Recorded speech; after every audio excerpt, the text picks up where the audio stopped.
Good to see everybody this morning. Appreciate your being here. We have an enjoyable day, I believe, to worship and serve the Lord. It may not be the prettiest day that we've had over the last several weeks, but it's always a good time to worship God, and we are thankful for your being here. And that last song sums up, I believe, what all of us pray for continually, and is that we're going to live on in glory. And it's a beautiful thing to think about and a beautiful thing to sing about. Thanks to Ray for the good songs that he led this morning and the good job that he did, as he always does. I guess everybody here today knows that tomorrow is Halloween. And for some of you, that's something that you enjoy. I remember as a child, I always enjoyed it because when I'd go out and get all that candy, I would really enjoy it. And the fact is that sometimes it's not a good thing anymore to do. We didn't have to deal with that as much when I was a young boy. But there are difficult things out there that we need to be very careful of. So with this idea in mind that we're thinking about witches and ghosts and goblins, with it being on our mind, I thought it would be a good time to talk about Satan, to talk about the one that the Bible refers to as the devil, and as the Lord speaks of, or through the Apostle Paul, the prince of the power of the air. Paul said that this was a entity that we needed to avoid at all costs. And I would submit to you this morning that the devil is real. We may talk about ghosts and goblins, and we may see the costumes that kids wear. They're all a figment of somebody's imagination, but the prince of the power of the air is real. And I want to impress that upon you and to emphasize that he is indeed real. Whenever you encounter the devil, he probably won't look like this. He may look like this, or this, or this, or this, or even this, or this, or perhaps this. But whatever form he takes, he is indeed real. Paul says that he is the prince of the power of the air. He also says that Satan himself transforms himself into an angel of light. So he's a person that needs to be avoided at all cost. And that's what we want to talk about this morning. We want to talk a little bit about the devil and how he works. Last week we talked about in 2 Peter chapter 3 and verse 13 that we're looking for new heavens and a new earth in which righteousness dwells. This speaks of a radically different environment than what we are living in today. And John spoke of that new environment when he said, God will wipe away every tear from their eyes. There shall be no more death, nor sorrow, nor crying. There shall be no more pain, for the former things have passed away. Heaven is going to be different. This is going to be a new environment in which we exist. But we exist in an environment now that is controlled by the devil. And so I want you to think this morning about this, and I want you to think, if you were the devil, what would you do? Perhaps you can think of some things that the devil has not done, and that maybe you can come up with some new schemes for the devil. But I want to talk to you a little bit about some of the things that I have thought about. If I were the devil, I would continue and to convince every non-Christian to continue doing exactly as they are doing today. And the reason for that, I believe we can see in Ephesians chapter 2 and at verse 2. He speaks of those individuals who had once walked in a certain way. They were different now. And he says, you once walked according to the course of this world, according to the prince of the power of the air, the spirit who now works in the sons of disobedience. He's talking to Christians about something that they had once done, a way that they had once lived. When he speaks of walking, he's talking about the way you lived. You lived according to the course of this world. You lived like the rest of the world lives. You lived according to the prince of the power of the air. You were controlled by him. And he says that spirit that was in you then is now within those that he refers to as the sons of disobedience. So I would just have you to continue as you are. And the reason being is because you are dead in your trespasses and sins. The Apostle Paul had begun this chapter when he said, he has made you alive who were dead in trespasses and sins. So if a person is dead in trespasses and sins, the devil no longer needs to work on him. He's got him exactly where he wants him to be. So if I were the devil, I would continue to convince people that they ought to just stay exactly that they are if they're non-Christians. And it seems to me that he's doing that very thing today. But if I were the devil, I would teach children that there is no God. And I would begin early, and I would do it often. I would do it subtly, using my wily ways, and I would advocate of an ancient earth, and that over the process of time, everything just came into existence by chance. I would require the education system and the institutions of higher learning to teach only theories that support naturalistic events. I would not allow anything that would even suggest of some kind of a supernatural event taking place. And why would I do that? Well, I would do that because they will become corrupt in their thinking. And God will eventually give them up, or give up on them. In the first chapter of the book of Romans, the Apostle Paul there talks about a society in turmoil, a society that was given over to the devil. And 3 times he uses the expression, gave them up to certain things. In verse 24, he says he gave them up to uncleanness, in the lust of their hearts to dishonor their bodies among themselves. He's talking there about moral degradation, moral corruption, doing anything that is morally unclean, whether it be sexual or whatever it might be. But then in verses 26 and 27, he said, for this reason God gave them up to vile passions. Not only did he give them up to uncleanness, but he gave them up to vile passions. For even their women exchanged the natural use of what is against nature.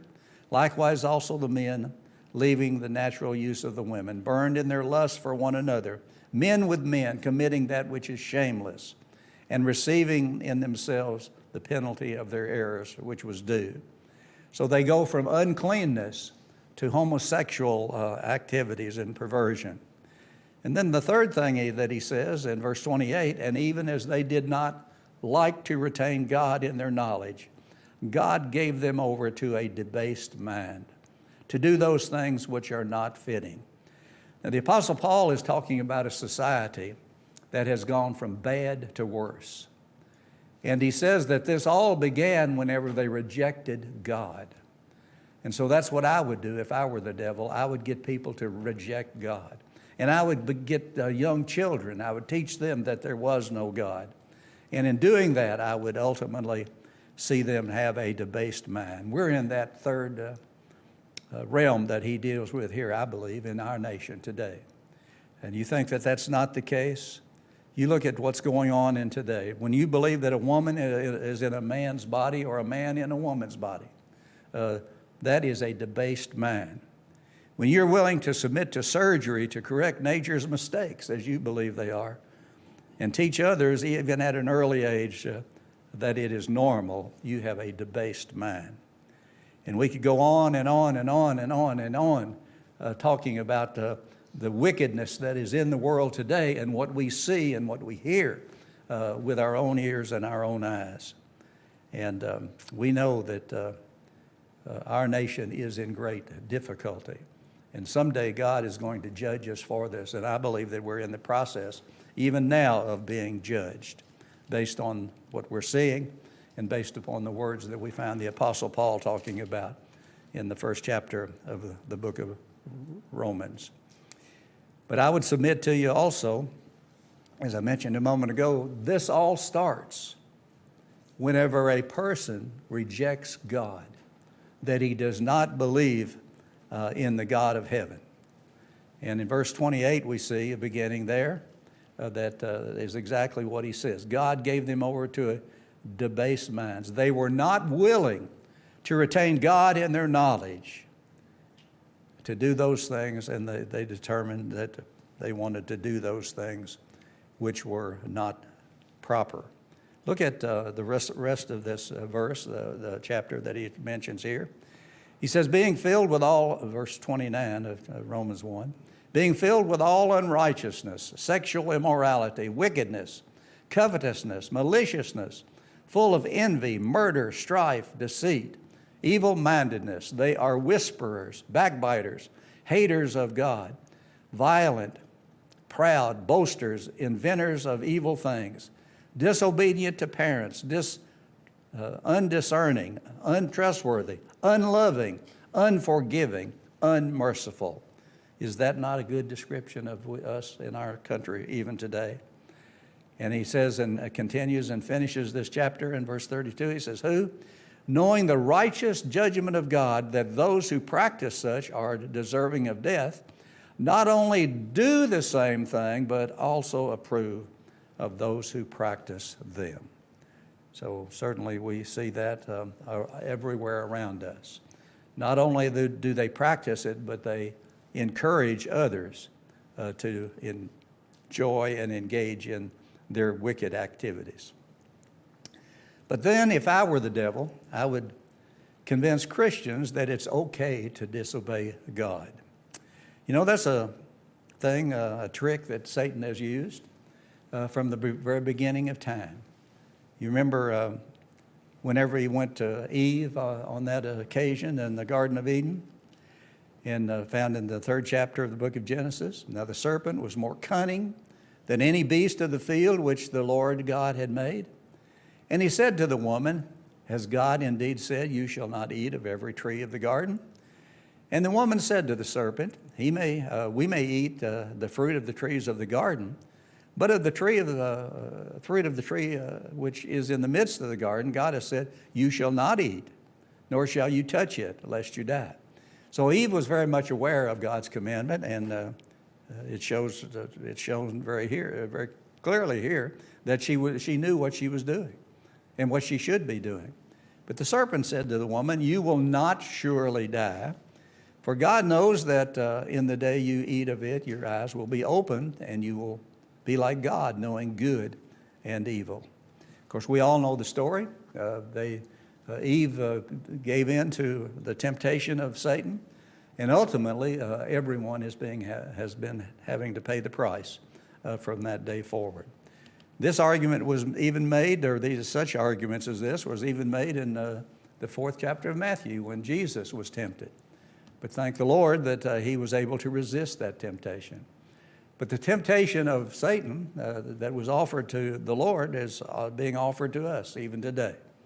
The Apostle John refers to worldliness as the lust of the flesh, the lust of the eye, and the pride of life. And we find that, all of those things, in the temptation of Jesus as recorded by Matthew. And of those two, it seems to me, or those three things, the lust of the flesh, the lust of the eye, and the pride of life, the most devastating would be the pride of life. And twice Satan tried to use that on the Lord. He said, if you be the Son of God. I can just hear the disdain in his voice as he makes that statement. If you are the Son of God, you do this or do that. Prove to me that you are the Son of God. Well, you know, that's how Satan sometimes gets to us. He gets to our pride. But if I were the devil, I would convince Christians that it's okay to disobey God. And we're seeing that take place even today. I would get churches and religions to deny clear biblical teaching in favor of social justice issues. I would cause churches to be split by wokeness. I would cause women's rights to come to the forefront, especially in the matter of abortion. Women have a right to their own bodies, to do with their own bodies as they choose. The fact is, whenever they make that argument, they're not talking about doing something to their body. They're talking about to that body that is within them. And I would advocate for homosexual rights by the LGBTQ people. And we could go on and on and on and make note of those things that we see even occurring today in churches. Many of the churches across our land are being divided because of these moral issues that should have been settled a long time ago. But if I were the devil, I would create an environment of deception. I would use the media of the day, the newspapers, the radio, the TV, and the government entities that are more than willing to lie and deceive in order to accomplish my goals. I would make it appear that living the good life has no downside. I would highlight celebrities enjoying riches and fame and notoriety. I would advertise that drinking and drugs are good, but I would minimize talking about the wake of misery that comes following after them, that results from addiction and spouse abuse and broken homes and mental and physical diseases and even death. And I would relish all of those, the pain that people are experiencing. I would destroy lives with sexual perversion, such as pornography and suggestive TV programming and romance novels that lead to illicit affairs and broken homes. I would have plenty of ammunition to deal with this particular matter. I'm reminded of the words of the Apostle Paul in 2 Thessalonians 2, beginning at verse 9. He says, "The coming of the lawless one is according to the working of Satan, with all power, signs, and lying wonders, and with all unrighteous deceptions among those who perish, because they did not perceive the love of the truth, that they might be saved. And for this reason, God will send them a strong delusion, that they should believe the lie, that they all may be condemned who did not believe the truth, but had pleasure in unrighteousness." I know that whenever people follow after these things and they are deceived by what I have to offer, ultimately their lives will be destroyed and their soul as well. I want to read an article by Paul Harvey. Those of you younger probably don't know who Paul Harvey is, but he was a radio personality and TV personality. And he had a little radio program every day that he would come on and he would make some kind of short statement. And one of the things that he wrote, and I remember hearing this, I don't believe whenever he wrote it, but several years after that. And it was entitled, "If I Were the Devil." And let me read this to you this morning. I think it's of great importance to see what he had to say. He says, "If I were the devil, if I were the prince of darkness, I'd want to engulf the whole world in darkness. And I'd have a third of its real estate and 4/5 of its population. But I wouldn't be happy until I had seized the ripest apple on the tree, thee. So I'd set about, however necessary, to take over the United States. I'd subvert the churches first. I'd begin with a campaign of whispers, With the wisdom of a serpent, I would whisper to you as I whispered to Eve, do as you please. To the young, I would whisper that the Bible is a myth. I would convince them that man created God instead of the other way around. I would convince or confide that what's bad is good and what's good is square. And the old I would teach to pray after me, Our Father, which are in Washington. And then I'd get organized. I'd educate authors in how to make lurid literature exciting so that anything else would appear dull and uninteresting. I'd threaten TV and with dirty movies and vice versa. I'd peddle narcotics to whom I could. I'd sell alcohol to ladies and gentlemen of distinction. I'd tranquilize the rest with pills. If I were the devil, I'd soon have families at war with themselves, churches at war with themselves, and nations at war with themselves, until each in its turn was consumed. And with the promises of high ratings, I'd have mesmerizing media fanning the flames. If I were the devil, I would encourage schools to refine young intellects, but neglect to discipline emotion. Just let them run wild until, before you know it, they have to have drug-sniffing dogs and metal detectors at every schoolhouse door. Within a decade, I'd have prisons overflowing. I'd have judges promoting pornography. Soon I would evict God from the courthouse, then from the schoolhouse, and then from the houses of Congress. And in his own churches, I would substitute psychology of religion and defy science. I would lure priests and pastors into misabusing boys and girls and church money. If I were the devil, I'd make the symbols of Easter an egg and the symbol of Christmas a bottle. If I were the devil, I'd take from those who have and give to those who want until I have killed the incentive of the ambitious. And what do you bet that I would get whole states to promote gambling as the way to riches? I would caution against extremes and hard work and patriotism. In moral conduct, I would convince the young that marriage is old-fashioned, and that swinging is more fun, that what you see on television is the way to be.